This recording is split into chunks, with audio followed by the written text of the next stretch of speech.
तो देखिए, आज हम इस वीडियो में आप लोगों को क्लास 10th के त्रिकोणमिति चैप्टर को बहुत बारीकी तरीके से, मतलब बेसिक से लेकर के हाईएस्ट लेवल तक ले जितने भी क्वेश्चन आपके हैं वो सभी क्लियर हो जाएंगे डे बाय डे।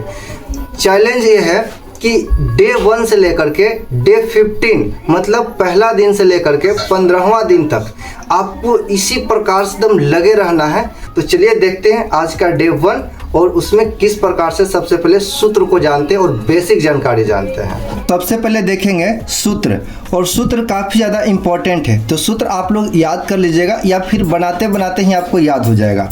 देखिए, सबसे पहले क्या था कि साइन थीटा बराबर P/H, और P/H क्या है आगे समझते हैं, और P/H को हम क्यों साइन थीटा के बराबर लिखते हैं ये भी जानकारी देते हैं। और हाँ, आपको बता दें कि इसमें एक लास्ट में एक सूत्र देंगे जो काफ़ी ज़्यादा रामबाण के साबित होंगे, वो हर एक क्वेश्चन त्रिकोणमिति का बन जाता है।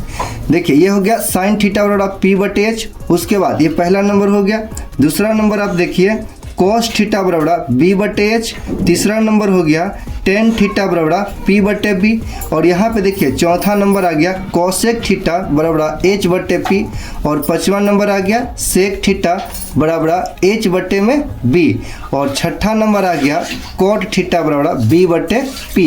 तो ये 6 आपका सूत्र है जो आप याद कर लीजिएगा बहुत अच्छे तरीके से और आसानी तरीके से याद भी हो जाएगा। देखिए, 3 सूत्र को आप याद रखिए, यहाँ से आप 3 सूत्र खुद ब खुद याद हो जाएगा।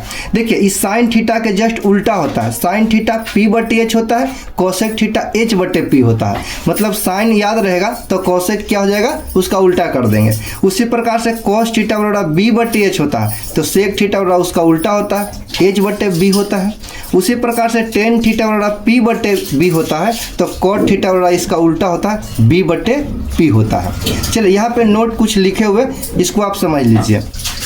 P का मतलब होता है लंब, B का मतलब होता है आधार, और H का मतलब होता है कर्ण। मतलब जहाँ P लिखा हुआ वहाँ लंब समझिए, और जहाँ B लिखा हुआ है वहाँ आधार समझिए, और जहाँ H लिखा हुआ वहाँ पे कर्ण समझ लीजिए।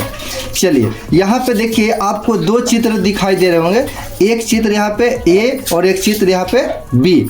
2 आपको चित्र दिखाई दे रहा होगा। A में पहले समझ लेते हैं।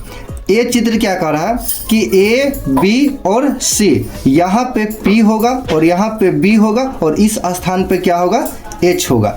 ध्यान रखिएगा, जब थीटा B के पास हो या जब थीटा C के पास हो तो इसमें लंब और आधार में कोई परिवर्तन नहीं होगा। अगर हम चित्र को आगे बढ़ाते हैं और B नंबर चित्र में देखिए ध्यान से, यहाँ पे क्या होता है कि PQR एक त्रिभुज दिया हुआ है। यदि यहाँ पे क्या हुआ कि आप देखिए इसको परिवर्तन हो गया, P नीचे आ गया और B क्या से इस स्थान से इस स्थान चलेगा, यानी कि B यहाँ B था तो P के पास चला गया और P जो था से B के पास आ गया। तो इतना समझ लीजिए, जब थीटा यहाँ न हो और नहीं थीटा यहाँ हो, थीटा कहाँ चला जाता है, ऊपर चला जाता है। जब थीटा ऊपर चला जाता है तो थीटा के सामने वाला P कहलाता है। थीटा के सामने वाला क्या कहलाएगा, P कहलाएगा। और बाकी अब P कहलाएगा थीटा के सामने वाला, तो ये आधार हो जाएगा। और H बिल्कुल अपने जगह पे होता है, ठीक है। H हमेशा या तो चित्र A में देखिए या तो चित्र B में देखिए, वो H अपने जगह पे होता है जो कर्ण होता है। यहाँ देखिए एक क्वेश्चन आपके सामने लिखा हुआ है, यहाँ पे त्रिभुज ABC एक त्रिभुज है जिसमें AB बराबर 3 सेंटीमीटर, BC बराबर 4 सेंटीमीटर। तो AC का मान ज्ञात करना है, AC का मान ज्ञात करें।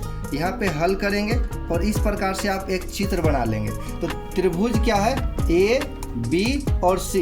यहाँ पे क्या कह रहा है कि AB बराबर 3 सेंटीमीटर, A और B के बीच की दूरी कितना है तो 3 सेंटीमीटर, B और C कितना है 4 सेंटीमीटर। और यहाँ पे AC का मान ज्ञात करना, इसको ज्ञात करना है, ठीक है। तो देखिए AC का मान मतलब कर्ण है ना, तो कर्ण यानी H बराबर फॉर्मूला होता है √अंडर P के स्क्वायर प्लस B के स्क्वायर। H बराबर क्या लिखेंगे यहाँ पे, √अंडर P के स्क्वायर करने के मतलब 3 के स्क्वायर, और यहाँ पे B के स्क्वायर मतलब 4 के स्क्वायर। अब देखिए यहाँ पे क्या कह रहा है, हल कर लेते हैं। H बराबर क्या हो जाएगा, √अंडर 3 में 3 से गुना करेंगे तो 9, यानी कि 3 के स्क्वायर 9 होगा और 4 के स्क्वायर कितना हो जाएगा 16। एच बराबर कितना आएगा, रूट अंडर 9 और 16 को जोड़ देंगे तो क्या हो जाएगा, 25 हो जाएगा। क्या हो जाएगा, 25। चलिए यहाँ आ गया। और एच बराबर अगर 25 के हम वर्गमूल निकालते हैं तो कितना होगा, 5, यानी कि आपको कर्ण का मान आ गया 5 सेंटीमीटर। चलिए ये हो गया।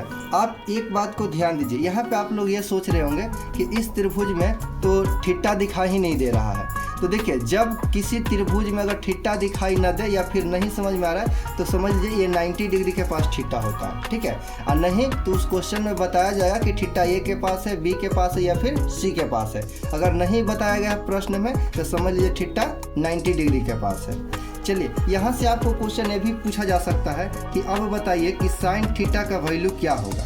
ये भी आपको बताएं कि साइन थीटा का सूत्र क्या होता है। तो साइन थीटा का सूत्र होता है P बटे में H। अब देखिए यहाँ पे P क्या है, तो 3 है और H कितना है, तो 5 है। तो 3 लिख देंगे और H की जगह पे कितना लिखेंगे, 5। ये आपका बन करके रेडी हो गया, ठीक है। अब उसी प्रकार से आप cos थीटा को भी निकाल सकते हैं। cos थीटा का फॉर्मूला क्या होता है, B और बटे में H। B का मान कितना है, 4 है तो 4 लिख देंगे और H का मान कितना है, 5, तो यहाँ पे 5 लिख देंगे।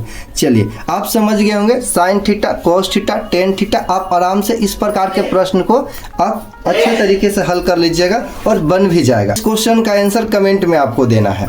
तो आज का डे 1 समाप्त हुआ। अगले प्रश्न देखने के लिए चैनल को सब्सक्राइब करके बेल आइकन को ऑन कर लीजिए ताकि अगले डे 2 का अगर वीडियो आए तो आपको सबसे पहले नोटिफिकेशन मिल जाए और अच्छे तरीके से आप देख सकें। चलिए मिलते हैं नेक्स्ट वीडियो में।